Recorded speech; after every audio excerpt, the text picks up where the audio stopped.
ಎಲ್ಲರಿಗೂ ನಮಸ್ಕಾರಗಳು. ಈ ದಿನ ನಾವು ಐತಿಹಾಸಿಕ ಪ್ರಸಿದ್ಧ ಹಾಗೂ ವಿಶೇಷವಾಗಿರ್ತಕ್ಕಂಥ ಶ್ರೀ ವೇಣುಗೋಪಾಲ ಸ್ವಾಮಿ ದೇವಸ್ಥಾನ ಸುರಪುರದ ಸನ್ನಿಧಿಗೆ ಬಂದಿದ್ದೇವೆ.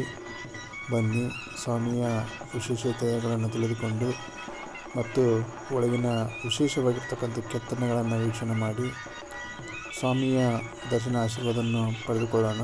ಬನ್ನಿ.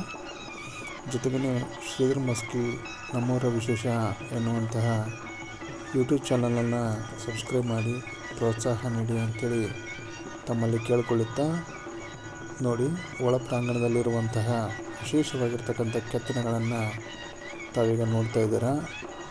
ಅತ್ಯದ್ಭುತವಾಗಿ ಸಾಮಾನ್ಯವಾಗಿ ಎಲ್ಲ ವಿಶೇಷತೆಗಳನ್ನು ಕೆತ್ತಿ ಇಲ್ಲಿ ನೋಡಲಿಕ್ಕೆ ನಮಗೆ ನೀಡಿದ್ದಾರೆ.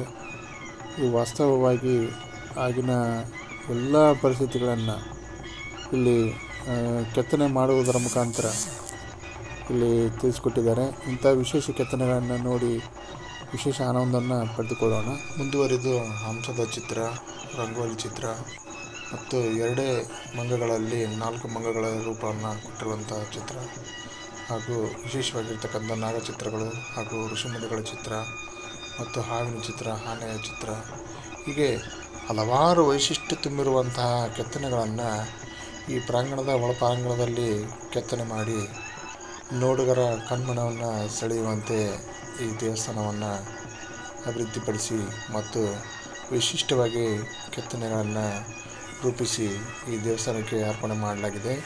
ಇಂತಹ ವೈಶಿಷ್ಟ್ಯವಾಗಿರ್ತಕ್ಕಂಥ ದೇವಸ್ಥಾನವನ್ನು ತಾವು ಕೂಡ ನೋಡಬೇಕಂತೇಳಿ ನಾನು ಇಲ್ಲಿ ತಮ್ಮಲ್ಲಿ ಮತ್ತೊಮ್ಮೆ ಕೇಳ್ಕೊಳ್ತಾ ಇದ್ದೀನಿ.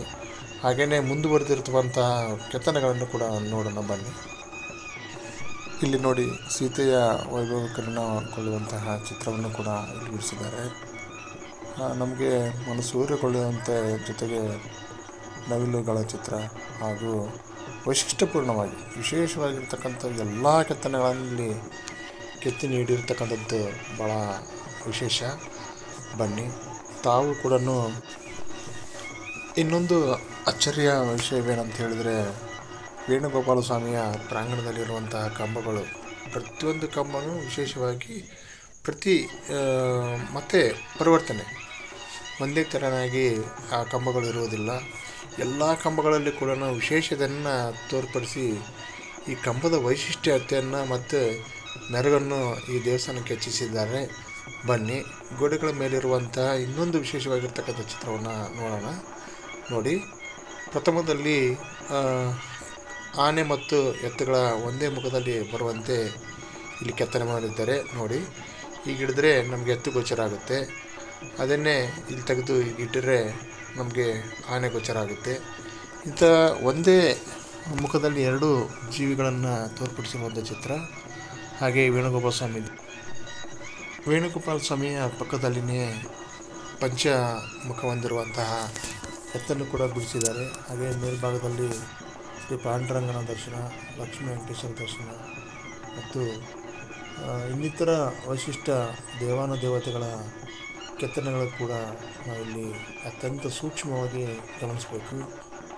ಅಲ್ಲಿ ಚಿಕ್ಕದಾದರೂ ಕೂಡ ಅತ್ಯಂತ ಚೊಕ್ಕವಾಗಿ ದೇವಾನುದೇವತೆಗಳ ಕೆತ್ತನೆಯನ್ನು ಇದು ಮಾಡಿದ್ದಾರೆ. ಉದಾಹರಣೆ ನೋಡಿ, ಲಕ್ಷ್ಮೀ ವೆಂಕಟೇಶ್ವರ ಸ್ವಾಮಿ ಮತ್ತು ಉಗ್ರ ನರಸಿಂಹಸ್ವಾಮಿ ಹಾಗೂ ಅತ್ಯಂತ ಕೆಳಭಾಗದಲ್ಲಿಯೇ ಕೂಡ ನೋಡಿ ಶ್ರೀಮನ್ನಾರಾಯಣ ಸ್ವಾಮಿಯ ಶಯನಾವಸ್ಥೆಯಲ್ಲಿರುವಂತಹ ಕೆತ್ತನೆಯನ್ನು ಇದು ಮಾಡಿದ್ದಾರೆ. ನಮಗೆ ಇಂತಹ ವಿಶೇಷವಾಗಿ ವೈಶಿಷ್ಟ್ಯವಾಗಿರುವಂತಹ ಶ್ರೀ ವೇಣುಗೋಪಾಲ ಸ್ವಾಮಿಯ ಕಂಬಗಳನ್ನು ನೋಡ್ತಾ ಇದ್ದೀರಾ. ನೋಡಿ, ಒಂದಕ್ಕಿಂತ ಒಂದು ಭಿನ್ನವಾಗಿದ್ದಾವೆ. ಯಾವುವು ಕೂಡ ಒಂದೇ ರೀತಿ ತೆರನಾಗಿ ಈ ಕಂಬಗಳನ್ನು ಕೆತ್ತನೆಯನ್ನು ಮಾಡಿರುವುದಿಲ್ಲ.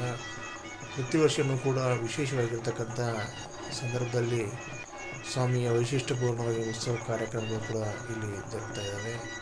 ಸ್ಥಳೀಯವಾಗಿ ಇಲ್ಲಿ ಸಂಸ್ಥಾನದ ದೊರೆಗಳು ಕೂಡ ಅತ್ಯಂತ ವೈಭವವಾಗಿ ಈ ಸ್ವಾಮಿಯ ಉತ್ಸವ ಕಾರ್ಯಕ್ರಮಗಳಲ್ಲಿ ಪಾಲ್ಗೊಂಡು ಅವರು ಕೂಡ ಅತ್ಯಂತ ಭವ್ಯ ಭಕ್ತಿಯಿಂದ ಸೇವೆಯನ್ನು ಸಲ್ಲಿಸಿ ಆ ಸ್ವಾಮಿಯ ಕೃಪೆಗೆ ಪಾತ್ರರಾಗ್ತಾರೆ. ಅದರ ಜೊತೆಗೇ ಸುತ್ತಮುತ್ತಲಿರುವಂಥ ಎಲ್ಲ ಭಾಗದ ಜನರು ಕೂಡ ಆಗಮಿಸಿ ಸ್ವಾಮಿಯ ದರ್ಶನ ಆಶೀರ್ವಾದವನ್ನು ಪಡೆದುಕೊಳ್ತಾರೆ. ವಿಶೇಷವಾಗಿ ಸ್ವಾಮಿಯ ಉತ್ಸವ ದಿನಗಳಲ್ಲಿ ಒಮ್ಮೆ ಈ ಸ್ವಾಮಿಯ ದರ್ಶನವನ್ನು ನಾವು ನೀವೆಲ್ಲರೂ ಕೂಡ ಪಡೆದುಕೊಂಡು ಸ್ವಾಮಿಯ ಕೃಪಾಶೀರ್ವಾದವನ್ನು ಪಡೆದುಕೊಳ್ಳೋಣ ಅಂತ ಹೇಳ್ತಾ, ಸುರಪುರ ಸನ್ನಿಧಾನಕ್ಕೆ ನಮಗೆ ಬರಲು ರಾಜ್ಯ ಹೆದ್ದಾರಿಯ ಮುಖಾಂತರನೂ ಬರ್ಬೋದು. ಗುಲ್ಬರ್ಗದಿಂದ ಕೇವಲ 110 ಕಿಲೋಮೀಟ್ರು ಮತ್ತು ಬೆಂಗಳೂರಿಂದ ಒಂದು 500 ಕಿಲೋಮೀಟ್ರ್ವರೆಗೂ ನಮಗಿದು ಸಂಚಾರವಿದೆ. ಜೊತೆಯಲ್ಲಿ ಸೂಕ್ತವಾಗಿರ್ತಕ್ಕಂಥ ಸಾರಿಗೆ ವ್ಯವಸ್ಥೆ ಶ್ರೀ ವೇಣುಗೋಪಾಲ ಸ್ವಾಮಿಯ ದರ್ಶನಕ್ಕಾಗಿ ವ್ಯವಸ್ಥೆ ಇದೆ. ಸ್ವಂತ ವಾಹನ ಇದ್ದರೆ ಅಂತೂ ಇನ್ನೂ ಅತ್ಯುತ್ತಮ ಅಂತೇಳಿ ಈ ಮೂಲಕ ತಿಳಿಸ್ತಾ, ಜೊತೆಗೆ ನಂಬಿ ಬಂದಿರುವಂತಹ ಭಕ್ತ ಸಮೂಹವನ್ನು ಸಲಹುವಂಥ ಸ್ವಾಮಿ ಶ್ರೀ ವೇಣುಗೋಪಾಲ ಸ್ವಾಮಿಯಾಗಿದ್ದಾನೆ. ನಾವೆಲ್ಲರೂ ಕೂಡ ಆ ಸ್ವಾಮಿಯ ದರ್ಶನ ಆಶೀರ್ವಾದವನ್ನು ಪಡೆದುಕೊಂಡು ಆ ಸ್ವಾಮಿಯ ಸನ್ನಿಧಾನಕ್ಕೆ ಆಗಮಿಸಿ ಸ್ವಾಮಿಯನ್ನು ಮನಸ್ಸು ಹೆಚ್ಚಿನ ನೆನೆಯೋಣ ಅಂಥೇಳಿ ತಿಳಿಸ್ಕೊಳ್ತಾ, ಸುರಪುರದ ಕಿರುಪರಿಚಯ ವಿಡಿಯೋವನ್ನು ಇಲ್ಲಿಗೆ ಮುಗಿಸ್ತಾ ಇದ್ದೀವಿ.